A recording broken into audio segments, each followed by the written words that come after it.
여러분 혹시 아이들이 가장 좋아하는 책 뭔지 아시나요? 또 아이들이 정말 집중을 잘하는 책이 있어요. 뭘까요? 예, 바로 만화책입니다. 그런데 이 만화책이 우리 학부모님들이 아주 골치 아프게 만들어요. 그죠? 왜냐하면 요즘 아이들이요, 만화책만 읽으려고 하는 아이들이 굉장히 많거든요. 그렇다고 무작정 읽지 마라. 그럼 어떤 일이 생길까요? 역효과가 생기겠죠? 자, 그래서 오늘은 만화책이 고민인 분들을 위한 솔루션 영상을 준비했습니다. 크게 세 가지로 나눠봤거든요. 자, 첫 번째는요, 도대체 아이들이 왜 그렇게 만화책을 좋아하는 걸까? 자, 두 번째는 그럼 우리는 부모님들은 왜 그렇게 못 읽게 하는 걸까? 만화책의 단점을 알아볼 거거든요.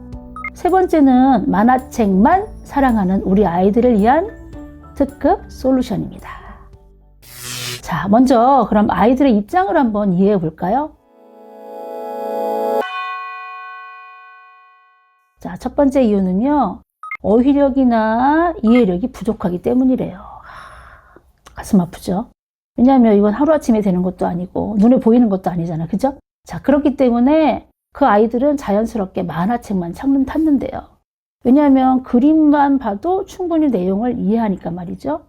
자, 두 번째 이유는 우리 아이들이 아직 수준 높은 책들을 접하지 못해서라고 하거든요.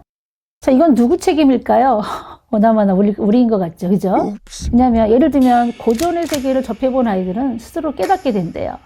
세상에는 이렇게 차원 높은 다른 책들도 있구나라는 걸 말이죠. 자, 그렇다면 우리 부모님들은 왜 그렇게 만화책을 못 읽게 하는 걸까요? 첫 번째는 뭐냐면 상상력과 어휘력이 향상이 되지 않는다고 하거든요. 특히 상상력을 많이 줘야 하는데, 자, 사실 내용상으로 보면요, 훌륭한 만화책도 굉장히 많아요. 여러분도 만화책 많이 보셨죠? 그런데 이 상상력 때문에 반대를 하는 거죠. 상상력이란 뭐냐? 머릿속으로 그림을 그릴 줄 아는 능력을 말하거든요. 예를 들면 책을 읽을 때, 자, 어떤 장면들이 머릿속으로 싹 영화 필름처럼 돌아가는 거 말이죠. 근데 만화책에서는 그런 경험을 하기 어렵다는 거예요. 그래서 상상력을 향상시킬 수 없다. 자, 두 번째는 어휘력이 향상되지 않는 거예요. 자, 만화책은 주로 그림이 있잖아요. 그죠? 그래서 단순한 어휘만으로도 구성이 충분하거든요. 그래서 굳이 어휘를 몰라도 그림만으로도 충분히 내용을 파악할 수 있어요. 그래서 어휘에 대한 자극이 전혀 또는 거의 없다고 보시면 됩니다.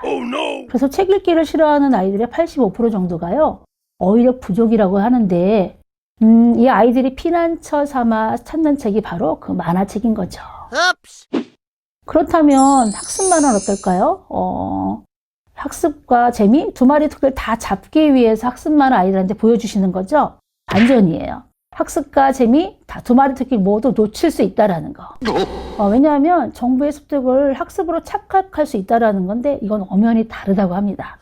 학습은요, 좀 더 복잡하고 어려운 작업이거든요. 그래서 두 마리 토끼를 다 놓칠 수가 있다는 거 절대 잊지 마시기 바랍니다. 자, 또 하나, 학습 만화는 아이들의 지적 호기심을 사라지게 한대요. 왜냐? 얄팍한 지식 습득을 하면서 내가 뭔가 아는 것 같은데 하고 착각하게 만들거든요. 그래서 이미 다 아는데 라고 생각하게 한대요.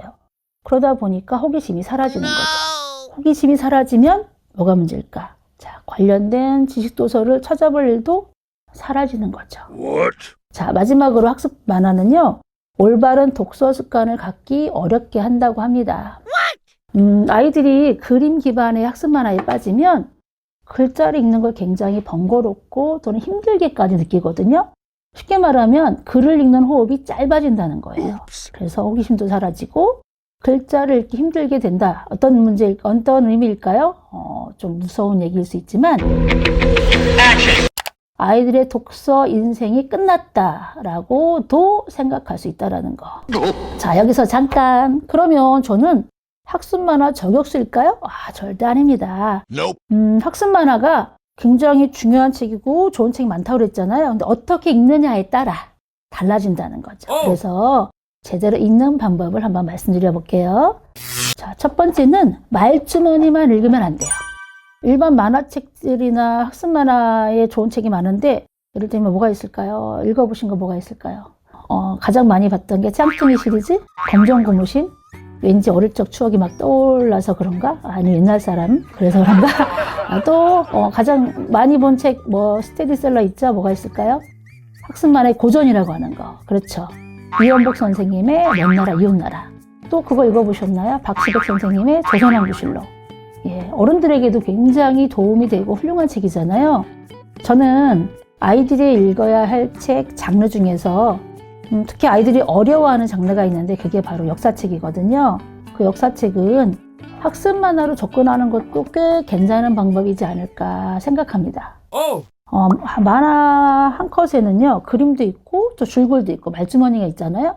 근데 대부분의 아이들은 문제가 뭐냐? 말주머니 위주로만 읽는다는 거예요. 상황을 설명하는 줄글이 더 중요한데도 불구하고 그런 거는 안 읽는다는 거. 그러다 보니까 정보 습득이 잘 되지도 않고 학습까지도 도움이 안 된다는 거죠. 그러니까 우리가 의도하고 원하는 바가 하나도 이루어지지 않는다는 거예요.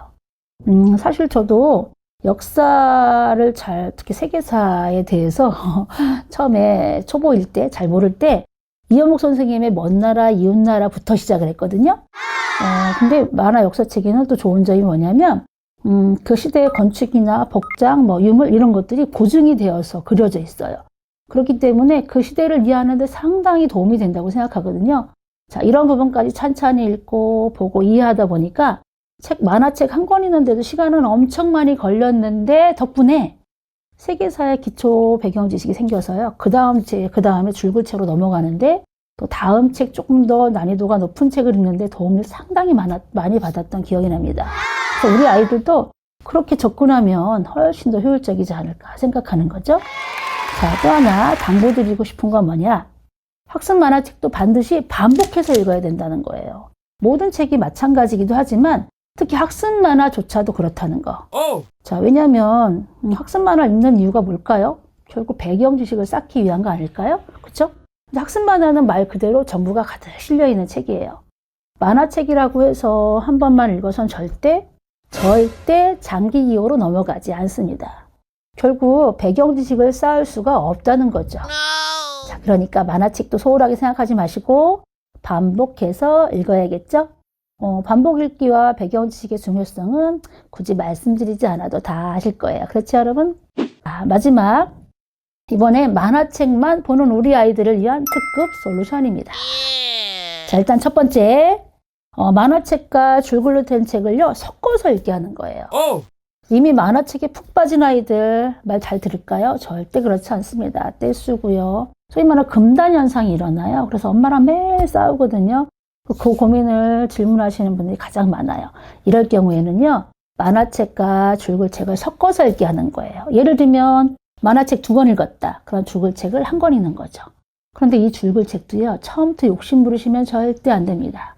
처음에는 서파, 그러니까 그림의 비중이 큰 책, 그런 책부터 권해주시는 게 더 좋겠죠? 자, 여기서 포인트. 우리 엄마나 아빠가 제안은 해두시되 선택은 아이가 해야 한다는 거. 왜냐면 책을 읽는다는 건 즐겁고 유익하다, 이런 기분이 들게 해야 되거든요. 스스로 글에 대한 공감대 이런 게 형성이 돼야지 진짜 책과 친해질 수 있거든요. 자, 잊지 마세요. 자, 두 번째는 아이가 관심 있어 하는 주제에 대해서 읽히는 거거든요. 자, 예를 들면 요즘에 배우고 있는 교과 주제, 그죠? 또 최근에 아이가 굉장히 관심 있어 하는 주제, 이런 거 기억해 두셨다가 그것과 관련된 살짝 어려운 책, 이걸 먼저 내밀어 주시면 훨씬 수월하게 책에 대한 수준을 올릴 수 있다라는 거.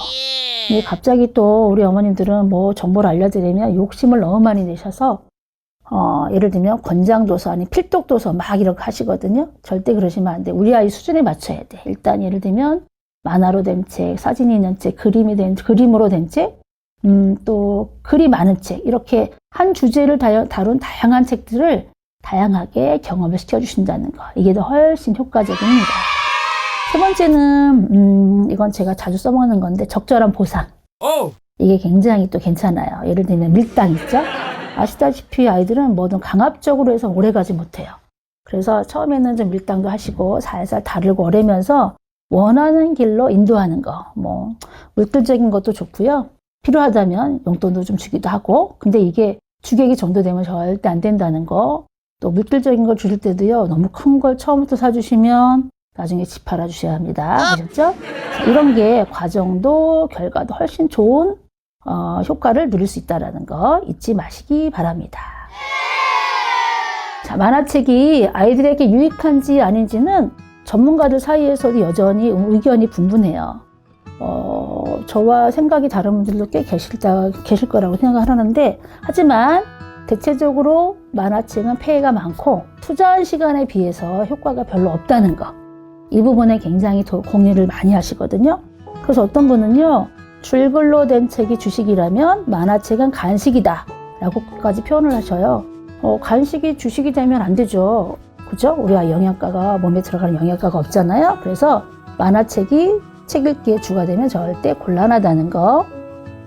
자, 공부머리 독서법의 저자인 최승일 작가님은요, 학습 만화는 책을 읽히고 싶은 부모님과 책을 읽기 싫어하는 아이와 책을 팔고 싶은 출판사의 삼자 담합의 결과물이다. 그러면서 학습 만화 3도까지 간다면 아이의 독서가로서의 삶은 끝났다고 봐도 무방하다 라고까지 하셨습니다. 굉장히 공감이 가는 말씀이에요. 자, 우리 아이가 만화책에서 자연스럽게 줄글책으로 흥미를 가질 수 있도록 올바른 독서 습관을 만들어줄 수 있는 부분, 자, 누가 필요할까요? 예, 우리 부모님들의 지혜가 필요할 때입니다. 오늘은 여기까지 할게요. 전 다음 영상에서 더 유익한 내용으로 찾아뵙겠습니다. 감사합니다.